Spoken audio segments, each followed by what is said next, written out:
Bismillahirrahmanirrahim. Assalamu alaikum. Today I am going to discuss about uh, the prologue to the Canterbury Tales, which is written by Chaucer, the most dominated poet of 14th century. So it is also called the Age of Chaucer because of his great and new traditional poetic work. Chaucer's poetry represents his word style, his characters are universal, and he is great as a poet. In many aspects, we can say he is a pioneer. He is realist, humorist, storyteller, character painter, and a true representative of his age. The way he observes human beings and he describes even minute detail about his every character. But he is not biased here. He described all his characters the way they are. And um, so uh, he wrote whatever he saw or observed. He himself claimed to tell you all the condition of each of him so as it seemed me, and which they were, and of what degree, and eke in what array that they were in. Chaucer was a man of comprehensive nature, so he took into compass of the Canterbury Tales the various manners, habits, humor, and customs of the whole English nation of 14th century. In his prologue to the Canterbury Tales, he has justified the statement in claiming that he was the great satirist.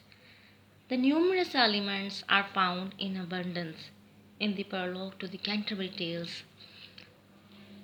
Chaucer has used irony and style as the main weapon in order to create humor. So his humor may take the form of wit, irony, mock heroic episode, and style. His wit is, uh, we can say, it is a sharp game of give and take in words like swordplay. So Chaucer, however, delight us with unexpected similes. The squire was as fresh as is the month of May. He wore a garments which were embroidered as it were meadow full of fresh flowers, white and red. Irony is the method of making one's remarks humorous by saying something which is just opposite uh, of what one means.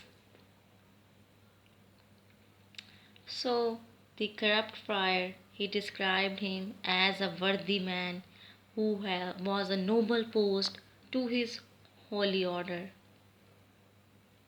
He told the people that if they wanted to get pardon for their sins, they should not weep and pray. They should only give money to the poor friars. So, in that way, he satirized the friar, in a very humorous way. Here, he used the term irony, and then he again used an ironical terms for a wife of Bath, uh, the lady from Bath who had five husbands at church door, apart from other companies in youth, is described as a good wife and a worthy woman.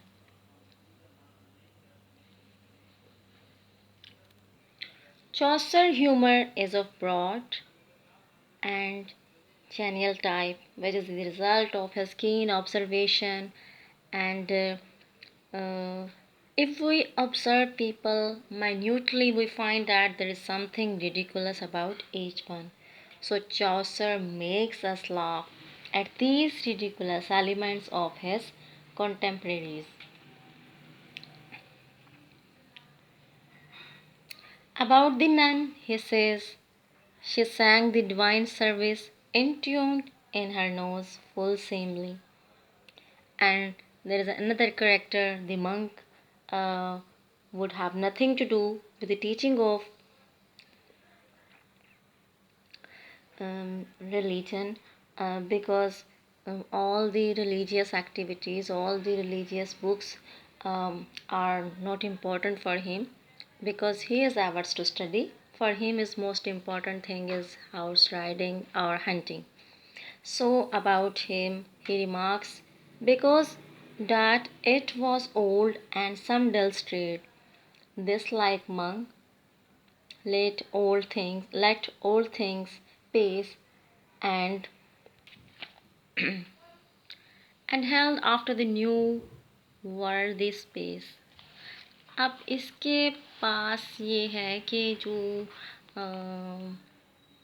S T Benedict जो भी उनकी मजहबी किताबें हैं तो उनकी जो teaching है वो नैरो माइंडेड लोगों के लिए हैं तो उसके ख़्याल में है जो ओल्ड चीज़ें हैं उनको ख़त्म हो जाना चाहिए उनकी जगह नई चीज़ों को आना चाहिए so and kept pace with the new world. So we have to go for goodfulness. For the old things, there should be the new things there. Chaucer divides his characters into two categories, secular characters and religious characters. So the religious characters they represent the church picture of 14th century. They were all corrupt.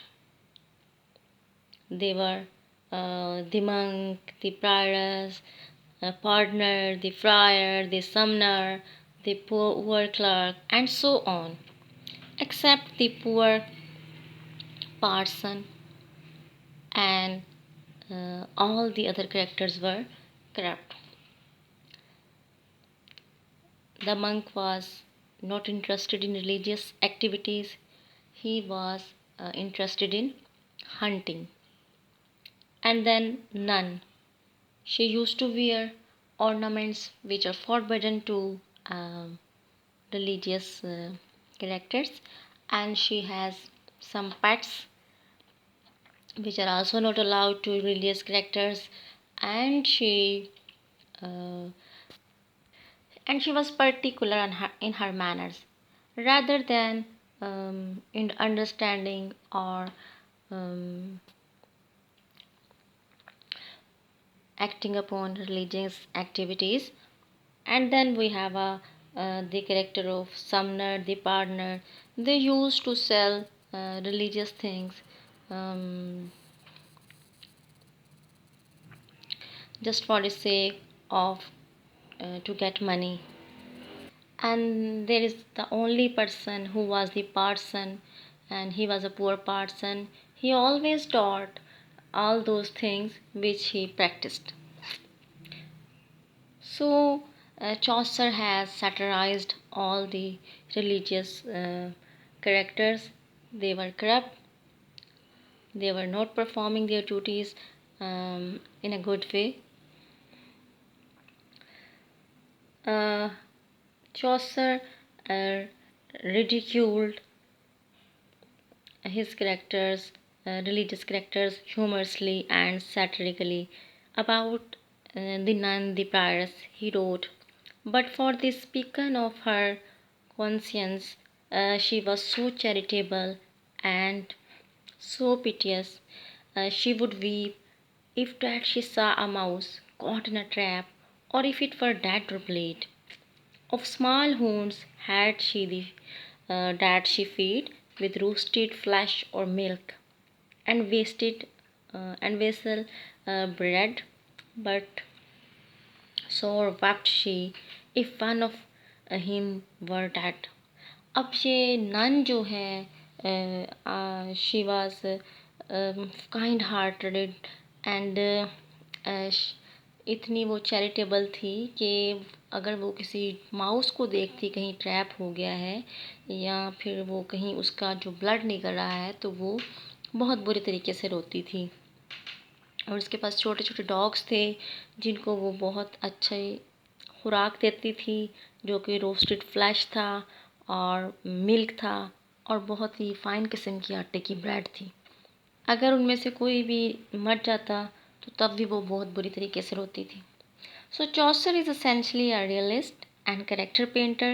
He was the first poet who revealed the truth about life as he saw it. Before him, uh, the various were composing romance and writing allegories, but Chaucer, in the last stage of his literary career, and he has created such a beautiful poetry in the form of the prologue to Canterbury Tales, and he saw and he write what he saw, observed, and witnessed realism.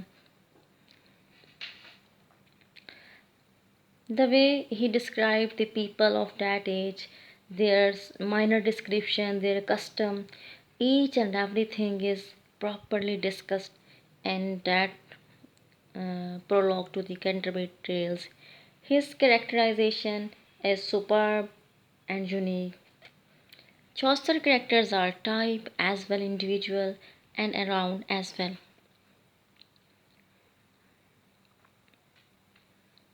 So, critics remarks Chaucer characterization present temporary and universal appeal.